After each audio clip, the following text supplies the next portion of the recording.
Hello दोस्तों, welcome back to my channel. कैसे हैं आप सब? आई होप आप सभी अच्छे होंगे, खुश होंगे और अपनी पढ़ाई कर रहे होंगे।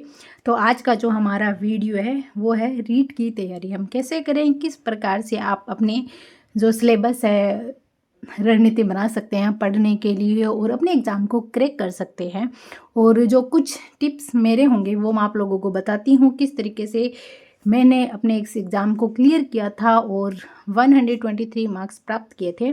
तो चलिए शुरू करते हैं आज के हमारे इस छोटे से प्यारे से वीडियो को। और आई होप ये आपको हेल्पफुल रहे, और अगर वीडियो पसंद आए तो चैनल को ज़रूर सब्सक्राइब करना और अपने दोस्तों के साथ में ज़रूर शेयर करना ताकि उन्हें भी थोड़ी मदद मिल जाए।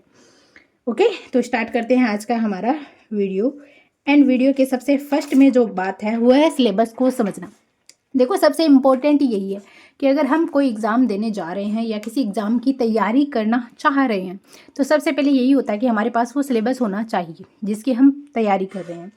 देखो, आप लेवल फर्स्ट से हैं या लेवल सेकंड से, आप जिस भी लेवल से हैं आप अपने सिलेबस को या तो इस तरीके से, जैसे मैंने इस मेंस के सिलेबस को नोट डाउन करके रखा हुआ है, इस तरीके से आप सफ़ेद पेज पर नोट डाउन कर सकते हैं अपने पेन के द्वारा।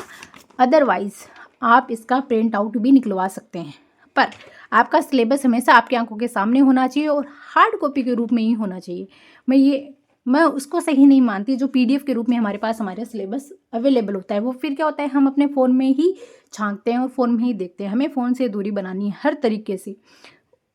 तो आपको अपने सिलेबस को नोट डाउन कर सकते हैं तो आप कर लीजिए, अदरवाइज प्रिंट आउट निकाल कर हार्ड कॉपी के रूप में अपनी टेबल पर अपनी आंखों के सामने ज़रूर रखिए और रोज़ अपने सिलेबस को बारीकी से देखने का प्रयास कीजिए, समझने की कोशिश कीजिए उसके अंदर क्या क्या दे रखा है, कौन कौन से टॉपिक है, लेवल 1 लेवल 2 दोनों के अकॉर्डिंग। और आप अपने सिलेबस में जो सिलेबस देखते हैं आप, तो उसके अंदर जो महत्वपूर्ण टॉपिक है उनकी आप लिस्ट तैयार कीजिए अलग से कि साइकोलॉजी को आपको पता ही है सिलेबस, और साइकोलॉजी में कौन कौन से टॉपिक है जो सबसे ज़्यादा इंपॉर्टेंट है तो आप उनको हाईलाइट कीजिए अपने सिलेबस के अंदर। जैसे कि मान सकते हैं आप साइकोलॉजी में बाल विकास हो जाता है, जीन प्याजे आता है, कोहलबर्ग आता है, वो बहुत इंपॉर्टेंट है, क्वेश्चन रिपीट होते रहते हैं बार बार उनके। वाइगोत्स्की है, गार्डनर है, तो ये कुछ कुछ ऐसे मनोवैज्ञानिक है जिनके क्वेश्चन हर बार आते ही हैं। 5 से 6 क्वेश्चन आपको कन्फर्मली इनके ही मिलेंगे, अदरवाइज और कोई टॉपिक में आगे पीछे हो सकता है पर इनका कुछ भी आगे पीछे नहीं होने वाला। सेकेंड बात मैं करती हूँ, अध्ययन सामग्री का चयन करें। अभी भी अगर फिलहाल आपने ये चूज़ नहीं किया है कि आपको कौन सी बुक से पढ़ना है और आपके पास कैसे नोट्स होंगे और कौन सा कोर्स आपको लेना है, आपको सेल्फ स्टडी करनी है या कोचिंग करनी है। देखो, कोचिंग के लिए तो अभी वक्त नहीं है, आपको सेल्फ स्टडी करनी है या आपने ऑनलाइन कोई कोर्स ले रखा है, किससे पढ़ना है, कैसे पढ़ना है, तो ये जो चीज़ें हैं आपको अभी तक कंफर्म कर लेना चाहिए था, पर अगर अभी आपने नहीं किया तो ये कंफर्म करना बहुत ज़रूरी है।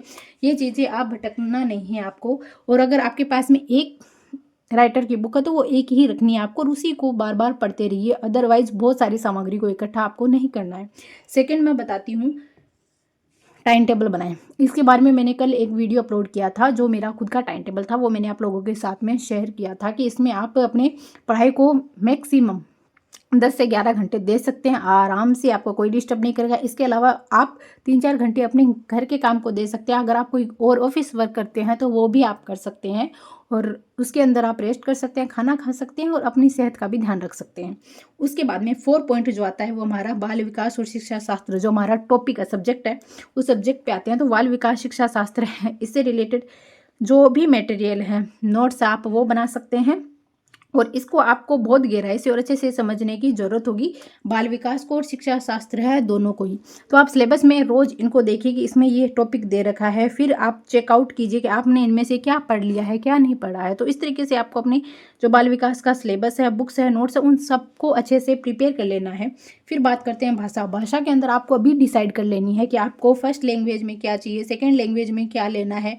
फिर अगर फर्स्ट लैंग्वेज अगर आप हिंदी लेते हैं तो सेकंड में कंफ्यूज हो रहे होंगे इंग्लिश लें या संस्कृत लें, तो वो आपको डिसाइड करना होगा अभी। और कम से कम आप 3-4 दिन इनको दे सकते हैं कि अगर आप फर्स्ट लैंग्वेज हिंदी लेते हैं और सेकंड लैंग्वेज में इन दोनों में कंफ्यूज है तो आप इनको टाइम दे दोनों को ही, और आप ये देख सकते हैं कि इन दोनों में से आप अच्छा आउटकम किससे मिल रहा है आपको और किससे आप ज़्यादा मार्क्स प्राप्त कर पा रहे हैं, कौन सा सब्जेक्ट है जो आप समझ पा रहे हैं। ठीक है, उसके बाद में जो आता है 6 नंबर पॉइंट वो आता है गणित, क्योंकि हमारे जो लेवल फर्स्ट के अंदर मैथ और ईवीएस आती है एंड सेकेंड में जो एसएसटी वाला पोर्शन आता है। तो इन सब्जेक्ट को भी आपको साथ में लेके चलना ही है, और साथ में ये दोनों जो हार्ड सब्जेक्ट हमें लगते हैं, पर ऐसा कुछ नहीं है, इनको आपको अगर प्रॉपर वक्त देंगे तो ये भी बहुत ईजी हो जाएगा आपके लिए और आप इसको अच्छे से समझ भी पाएंगे। फिर बात करते हैं मॉक टेस्ट की। तो मॉक टेस्ट के अंदर PYQ की बात करते हैं। मॉक टेस्ट अगर आपने कोई ले रखा है ऑनलाइन तो आप वो ले सकते हैं, ऑफलाइन अगर आपके पास कोई बुक वगैरह है तो वो भी सही है। मॉक टेस्ट आपको देना ही है, कन्फर्म है कि मॉक टेस्ट तो आपको ही देना ही देना है। चाहे आप इन सबको मैटर को आप चाहे कम पढ़ सकते हैं, पर मॉक टेस्ट को स्किप मत करना। रोज एक मॉक टेस्ट दे, मॉक टेस्ट से बहुत हेल्प मिलेगी आपको। आप एग्जाम के पैटर्न को समझ पाएंगे, किस प्रकार के क्वेश्चन आ रहे हैं, और ये जो आप मॉक टेस्ट देंगे उससे आपको ये भी पता चलेगा कि इस टॉपिक से इस तरीके से क्वेश्चन भी बन रहे हैं। तो थोड़ा जो हमारा माइंड होता है वो डेवलप होता है इन चीज़ों से, और क्वेश्चन पे प्रैक्टिस हमारी वो हो जाती है। तो एग्ज़ाम हॉल के अंदर हमें ज़्यादा परेशानी नहीं आती है। और PYQ को आप ज़रूर मद्देनज़र रखें, और PYQ के लिए आप कोई ओल्ड बुक भी ले सकते हैं, और आप PYQ जो है वो ऑनलाइन रूप से भी किसी टेस्ट सीरीज़ के अकॉर्डिंग भी आप ज्वाइन कर सकते हैं, पर PYQ आपको स्किप नहीं करना है।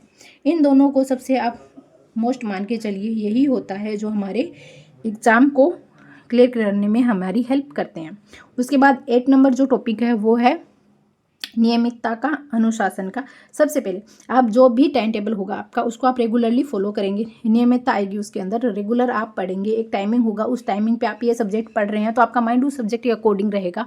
फिर आप गैप लेते हैं तो थोड़ा चिल हो जाता है माइंड। उसके बाद में सेकंड जो सब्जेक्ट होता है, मैं जब मेरे टाइम टेबल को फॉलो करती थी तो मेरा जैसे एक भी सब्जेक्ट अगर छूटता था तो मुझे दिन अनकम्प्लीट सा लगता था, और वक्त बीत जाता है पता भी नहीं चलता है, और हमारा सिलेबस भी कवर हो जाता है। तो नियमितता बहुत ज़रूरी है। अगर बीच में आप 1-2 दिन स्किप कर देते हैं तो फिर थोड़ा सा प्रॉब्लम आ सकती है, एंड नियमितता बहुत ज़रूरी है। उसके बाद में अनुशासन के साथ आपको पढ़ना होगा, उठना होगा, खुद का ध्यान ही रखना होगा। आप अपने लिए अलार्म का इस्तेमाल कर सकते हो उठने के लिए, और अनुशासन में आपको रहना होगा। पढ़ना है तो मतलब पढ़ना है, फ़ोन वगैरह यूज नहीं करना है, इधर उधर नहीं जाना है, और प्रॉपर ध्यान आपको अपनी स्टडी में लगाना ही होगा। समय मैनेजमेंट और टाइम टेबल अगर आपका स्टेबल रहेगा तो आपका टाइम मैनेजमेंट अपने आप हो जाएगा। टाइम टेबल बनेगा तभी टाइम मैनेजमेंट हो पाएगा, अदरवाइज नहीं हो पाएगा, क्योंकि आप कभी कोई सा सब्जेक्ट पढ़ रहे हो, कभी कोई सा सब्जेक्ट पढ़ रहे हो, तो इस तरीके से ना ही तो आपका सिलेबस कंप्लीट हो पाएगा, और ना ही आपका माइंड है वो उस तरीके से वर्क कर पाएगा। उसके बाद में नोट्स बनाना, तो नोट्स तो प्रॉपरली आपको बनाने ही होंगे, और शॉर्ट्स नोट्स के रूप में अगर आप बनाएंगे तो एग्ज़ाम टाइम के अंदर आपको बहुत हेल्प मिलेगी। जब एग्ज़ाम के लास्ट या 15-20 दिन बचते हैं तो हमें जो शॉर्ट्स नोट्स होते हैं वही हमें रिकॉल करने के लिए, हमारे सिलेबस के लिए अच्छा होता है। अदरवाइज़ हम वापस अपनी बुक को खोल कर वापस पढ़ते हैं तो उतना अच्छे से आउटकम्स नहीं निकलते हैं, पर शॉर्ट्स नोट्स है वो बेटर है। तो आप ज़रूर साथ में जो भी मैटर पढ़ रहे हैं उसके शॉर्ट्स नोट्स ज़रूर बनाएं सिलेबस के अकॉर्डिंग। अगर आप एक ही साथ में सभी सब्जेक्ट को मिक्स मत करना, अलग अलग सब्जेक्ट के अलग अलग नोट्स रखना। और आप वाइट पेज यूज ले सकते हैं, आप कोई भी रजिस्टर किसी भी प्रकार से आप बना सकते हैं, पर आपको शॉर्ट्स नोट्स ज़रूर बनाना है। आप अपनी शैली में बनाइएगा और अपने हिसाब से जिस तरीके से आपको पढ़ने में आसानी हो। डायग्राम आप खुद बना सकते हैं, अगर बुक में नहीं दे रखा है तो आप अपनी तरह से क्रिएटिविटी करके भी अपने शॉर्ट्स नोट बना सकते हैं, पर नोट्स बनाना बहुत ज़रूरी है। ओके, उसके बाद में सबसे इम्पोर्टेंट चीज़ है वो आपको अपने स्वास्थ्य का ध्यान रखिए, क्योंकि अभी जो सर्दी का सीजन है आपको पता है, अभी दिसंबर चल रहा है, सर्दी स्टार्ट हो चुकी है, तो आपको इसमें अपने स्वास्थ्य का भी बहुत ध्यान रखना है, एंड खाने पीने का भी ध्यान रखना है। अच्छा खाना है, अच्छे से रहना है, एंड पढ़ाई करनी है, धूप लेनी है, विटामिन डी लेनी है। और सबसे इम्पोर्टेंट जो रीट का एग्ज़ाम होता है उसके लिए सबसे इम्पोर्टेंट 2 चीज़ें होती है, वो बहुत इंपॉर्टेंट है। एक है धैर्य रखें, एक है मेहनत करें, क्योंकि रीट का एग्ज़ाम है तो आपको पता है इसमें धैर्य की बहुत ज़रूरत होती है। जो पहले से एग्ज़ाम इसको दे रहे हैं उनको पता होता है कि धैर्य क्या चीज़ होती है, क्योंकि बहुत बार एग्ज़ाम कैंसिल हुआ था, फिर वापस हुआ था, फिर कैंसिल हुआ था, इस तरीके से आगे आगे ये चलता गया, तो उनमें धैर्य आ चुका है। आप अभी धैर्य रखें। अभी इसके बारे में अनाउंसमेंट नहीं आ रही है, तो हम अभी ऐसे हो जाते हैं कि यार आई नहीं, क्या पता फरवरी में होगी या नहीं होगी। फिर बहुत से ऐसे भी आ जाते हैं कि हाँ फरवरी में नहीं होगी, इतने चांस है, इतने % चांस है फरवरी में होने के, इतने % चांस है फरवरी में नहीं होने के। तो उन सबको मद्देनज़र रखते हुए आप धैर्य बनाए रखें, और एग्ज़ाम ज़रूर होगा। 10 दिन बाद में हो जाएगा, 1 महीने बाद हो जाएगा, इसमें कोई दिक्कत वाली बात तो नहीं। फिर है आप अपनी मेहनत को लगातार करते रहें, मेहनत करते रहें तो आपको सफलता ज़रूर मिलेगी। चलिए मिलते हैं अगले वीडियो में, तब तक के लिए आप अपना ध्यान रखिए, खुश रहिए और पढ़ते रहिए।